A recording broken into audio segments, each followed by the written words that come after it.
STET 2019 merit case का जीत अब 100% definite हो गया है। ऐसा मैं क्यों कह रहा हूँ, यही हम लोग इस वीडियो में जानने की कोशिश करेंगे। इतना ही नहीं, नॉट इन मेरिट की तरफ से जो केस किया गया है 17/143/2021, इस केस का 100% डिसमिस होना, खारिज होना भी अब निश्चित हो गया है।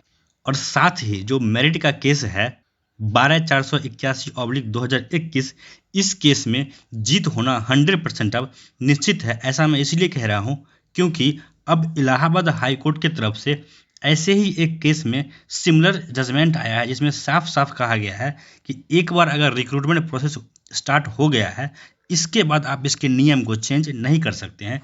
यानी कि इन शॉर्ट अगर समझें हम लोग, तो किसी भी बहाली प्रक्रिया में नोटिफिकेशन को अब चेंज नहीं कर सकते हैं, ऐसा कहा गया है इलाहाबाद हाई कोर्ट की तरफ से। तो आइए देखते हैं कि आखिर यह कौन सा केस था, इसमें क्या मामला था और कोर्ट की तरफ से क्या कमेंट किया गया है, और यह कमेंट किस तरह से मेरिट की जीत की तरफ इशारा करता है। यह देख सकते हैं अपने स्क्रीन पे, यही इलाहाबाद हाई कोर्ट से जजमेंट आया है, जिसमें कहा गया है कि एक बार अगर बहाली प्रक्रिया स्टार्ट हो गई है, उसके नोटिफिकेशन को अब चेंज नहीं कर सकते हैं। और ऐसा क्यों कह रहे हैं, क्यों कहा जा रहा है कि मेरिट केस जीतेगा और नॉट इन मेरिट का केस डिसमिस होगा, इसके पीछे कारण है कि जो डिमांड रखा गया है दोनों के केस में, मेरिट के केस में जो डिमांड रखा गया वो डिमांड यह है कि नोटिफिकेशन का पालन किया जाए, क्योंकि गवर्नमेंट नोटिफिकेशन से अलग जा रही है। और जो नॉट इन मेरिट का केस है 17/143/2021, उसमें डिमांड रखा गया है कि विज्ञापन के कंडिका 2 और 12 को हटाया जाए। आप लोग खुद समझ सकते हैं, 4 बार एग्जाम हो जाने के बाद जिन लोगों ने एग्ज़ाम दिया है वही कह रहे हैं कि आप नोटिफिकेशन को चेंज कीजिए, क्योंकि हम इस नोटिफिकेशन के हिसाब से बाहर हो रहे हैं। तो आप समझ सकते हैं आप लोग कि किस तरह से जजमेंट आएगा। और अब आइए देखते हैं कि इसमें क्या कहा गया है। देखिए, इसमें कहा गया है, इलाहाबाद हाई कोर्ट के तरफ से यह न्यूज आया है।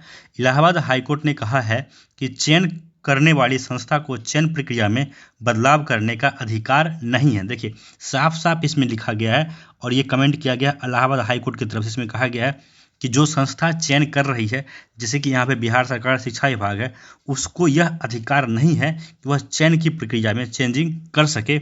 आगे देखिए, इसमें कहा गया है, आयोग विज्ञापन के समय के नियमों के तहत भर्ती प्रक्रिया पूरी करने के लिए बाध्य है। यानी एक बार जो नियम आपने बना दिया, जो नोटिफिकेशन आपने निकाल दिया, आप मजबूर हैं, आप बाध्य हैं कि आपको उसी के हिसाब से बहाली करनी पड़ेगी। इसके बाद देखिए आगे कहा गया, कोर्ट ने उत्तर प्रदेश अधीनस्थ सेवा चयन आयोग द्वारा विज्ञापित 2015 के 559 व 2016 के 293 पद अर्थात कुल 850 अनुदेशकों की भर्ती 2014 की नियमावली के अनुसार यथाशीघ्र पूरी करने का निर्देश दिया है। 2014 की नियमावली में शैक्षणिक योग्यता व साक्षात्कार के से भर्ती करने के लिए व्यवस्था है। आगे देखिए, इसमें कहा गया है, इसके बाद देखिए यहाँ से इसमें कहा गया है कि सरकार को भेजा गया प्रस्ताव किया गया रद्द।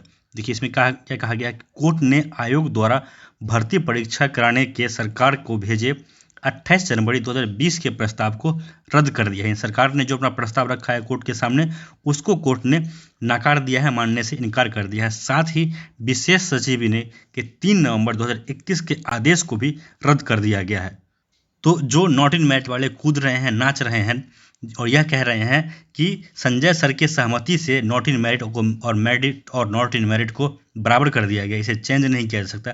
खास करके ये जो फेलहा झूठा नॉट इन मेरिट यूट्यूबर है रणछोड़, वो बार बार इस बात को कहता रहता है कि क्योंकि यह letter merit equal to not in merit शिक्षा विभाग की तरफ से जारी किया गया है, जिसमें कि अपर मुख्य सचिव संजय सर का भी सहमति है। उसको कोई भी कोर्ट, किसी भी कोर्ट के पास, किसी भी सरकार के पास उसको रद्द करने का पावर नहीं है। तो इन बेवकूफ़ ना समझो को देखना चाहिए कि किस तरह से अपर मुख्य सचिव या विशेष सचिव के द्वारा निकाला गया आदेश को भी कोर्ट रद्द कर देती है। आगे देखिए, इसमें कहा गया है, यह आदेश जस्टिस अजित कुमार ने अरविंद कुमार व 3 अन्य की याचिका को स्वीकार करते हुए दिया। कोर्ट ने कहा, सरकार ने 2020 और 2021 के अनुदेशकों की भर्ती 2017 की नियमावली के तहत भर्ती परीक्षा से कराने का आदेश दिया है, जो इन इसके आगे देखिए, इसमें कहा गया है, याची अधिवक्ता अंकुर शर्मा का कहना था कि आयोग ने गेम के बीच में गेम के नियम बदलने का अधिकार नहीं है। मतलब साफ है कि एक बार अगर गेम शुरू हो गया, उस गेम के बीच में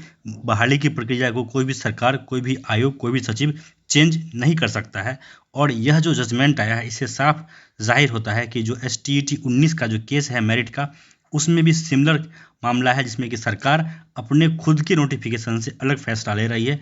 जो लोग अयोग्य हैं उनको योग्य घोषित करने के लिए अपने नोटिफिकेशन को चेंज कर रही है। तो आप लोग पूरी तरह से आश्वस्त रहिए कि STET 19 में मेरिट केस की जीत 100% होगी। और जो पिछले दिनों एक वीडियो वायरल हुआ जिसमें कि जज साहब यह कहते नजर आ रहे थे कि एक पात्रता परीक्षा है, तो इसके बारे में भी आप लोगों को जानकारी रखनी चाहिए। उस दिन बहस नहीं हो रही थी, सिर्फ और सिर्फ इस मैटर को अर्जेंट के तौर पर दिखाने के लिए, अर्जेंट मानने से सरकार जो जज साहब है उन्होंने इसे अर्जेंट नहीं माना है, और अभी तो इस केस की सुनवाई शुरू भी नहीं हुई है।